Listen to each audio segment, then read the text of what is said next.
second chances. Did you make that same plea with Ralph or with the chief? I've talked to him. I've talked to Ralph about it. In fact, when I talked, I've told the chief about it as well. When I talked to Ralph, I had asked, I wanted, I told him I wanted to sit down with you, and in fact, I was. But before you wanted to sit down with me, when you've been terminated now 6 months? Actually, it was February 10th. Okay. But I've actually been off on administrative leave since November. Okay. And when did you take over as president? The end of January, beginning of February. Okay. Yeah. So this would have been one of the first disciplines that you would have dealt with, right? Yeah, and I think there was maybe one of, nothing this serious, but there was a couple other pending. Some other issues pending. Yeah, real right. Serious. Okay. Did you share what you're sharing with me with Ralph at that time? I've discussed this, and keep in mind, Darnell, that we needed time to dig into this because we didn't know all the circumstances. Again, I wasn't part of any of the interviews or any of this investigation. It was afterwards, and it was, I think I took over the 20th or the 21st of January, and then it was in February where Danny got terminated. But again, we didn't get all the paperwork until after that. So this took time to look over. It took time to with the grievances. But did you talk to the previous president and the board at that time? We think, sir. Darnell, I'm sorry. Dan doesn't talk to me. Okay? He's a very better man over this election. In fact, he's, if you want to call it disowning some of the officers in this department, he is. That's him. Literally, he's going around asking people who voted for him, who didn't vote for him. For those who didn't vote for him, he's not talking to them. And this is our vice president of our state board. But this is the mentality I'm dealing with right now. So no, I didn't have no help from him. It's number one, he's not a trustworthy person if he's doing stuff like that. So this took time for us to get situated on this case. But I've expressed for probably a month now that I wanted to work on something to avoid an arbitration. Let's work on something between us and the union and the city and trying to get Danny back to work. Well, what were the results of the evaluation that you took, the psychological evaluation? The result was that I was due to go back to work, that I had suffered a slight case of post-traumatic stress, that this was the first time that I actually felt mortal. It basically stated that in my mind, I believe that I'm actually making a difference. Chris Brennan, who relayed this to Marshall Osler and Ralph Carter, stated that for anyone to be put under a microscope, I came out with flying colors, is what she said, in supporting who I am. And I wish I had brought that, but I didn't. And like I said, I'm not ashamed of it. I've given these guys copies of it. They've seen it. And I'm proud of who I am. Was that discussed in the I brought that up. In fact, I just brought that up. Response to that? I just brought it up with Ralph. You didn't bring it up in the discussions during the hearing before the termination? No, what happened, and let me explain to you what happened with the grievance hearing, okay? I received a call, I believe it was on a Wednesday, by Lisa. I was asked what my schedule was like for Tuesday the following week, that Monday or Tuesday, that they wanted to have the grievance hearing for Danny. I said, I'm open. She said, well, I'll get back to you because I got to find out if Tignanelli is available that day. I never got a call back, so I'm assuming it was canceled. Mark Lively, I'm at the department. Mark Lively, it's like 1:45 because this is scheduled for 2 o'clock, I believe. Says, hey, where are you at? You're supposed to be at City Hall for Danny's grievance hearing. I'm like, nobody told me anything. So I call over there right away. Jim's here. I'm like, Ralph, you guys are supposed to get back with me. You never got back with me, so I was under the impression that it wasn't a go.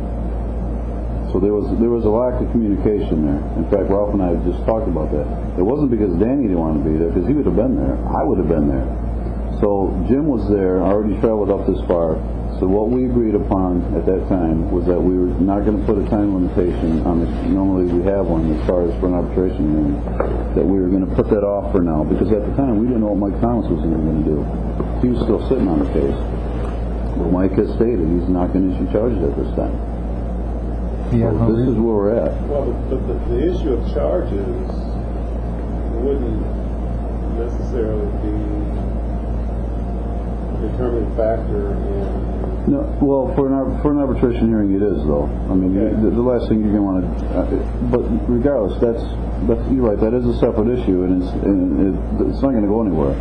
I'm not even concerned with the criminal aspect of it now. Obviously, now we're facing the arbitration issue. Well, were criminal charges filed against you? No, sir. Okay, No. against the other guy. Well, no, against me. Okay. The investigation has been halted up until they found no criminal charges against me. Okay. Those guys were immediately. Who filed criminal charges against you? The prosecutor was looking to investigate. Once the prosecutor asked MSP to investigate, they investigated me. The reason the officers didn't want to speak is because we got information that Officer Kuhn was telling officers that he was recruiting officers to say that I actually hit this guy. Well, the investigation went on. The officers that were there who said that I didn't, and they knew for sure, they weren't even interviewed. Their names weren't even taken, and there was no statements taken. They took only the officers who said they didn't. Therefore, they put me in question, and the prosecutor had to do his own investigation. Through his own investigation, there was no assault.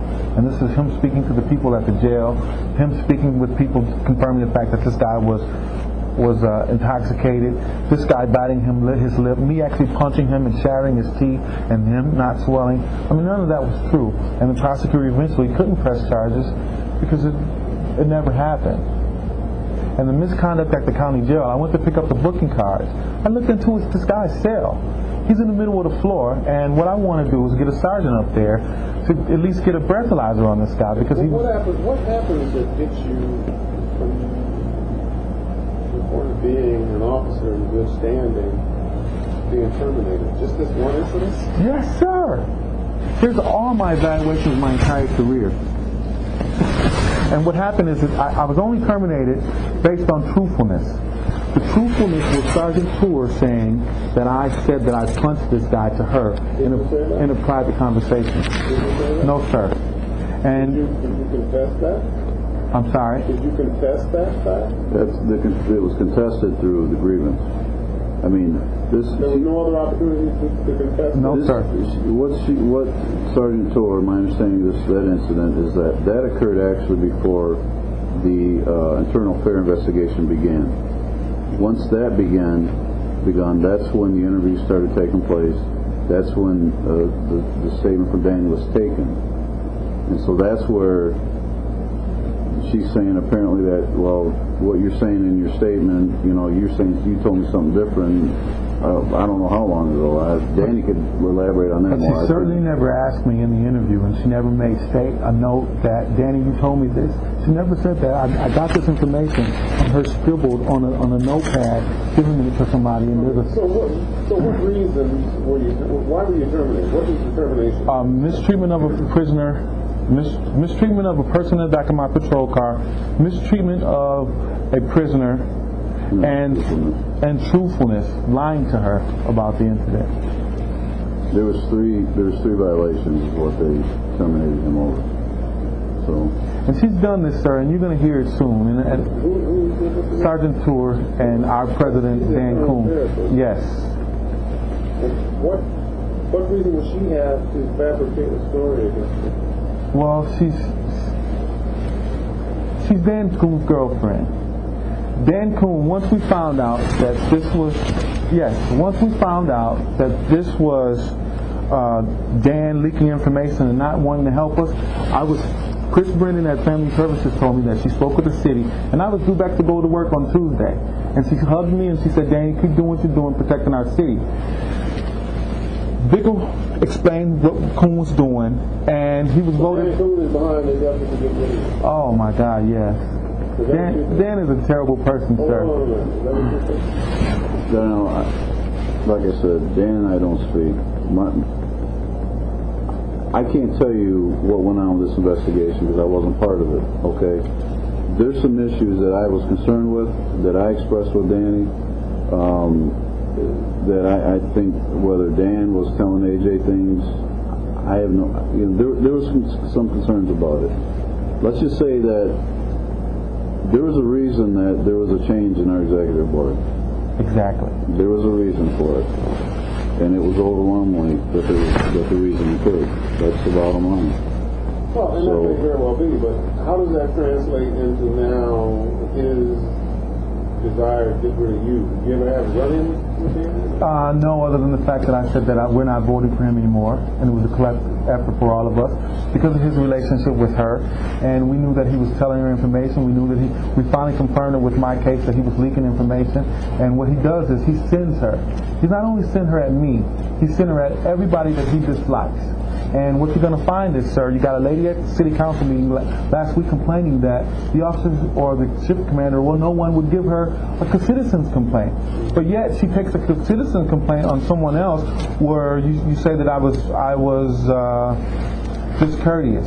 Not only do you take this complaint, you investigate it, you do the IAs, and it was actually presented in my file with my termination papers, and this was all manipulated. And I'm not the only one that she's done this with. She has a pattern.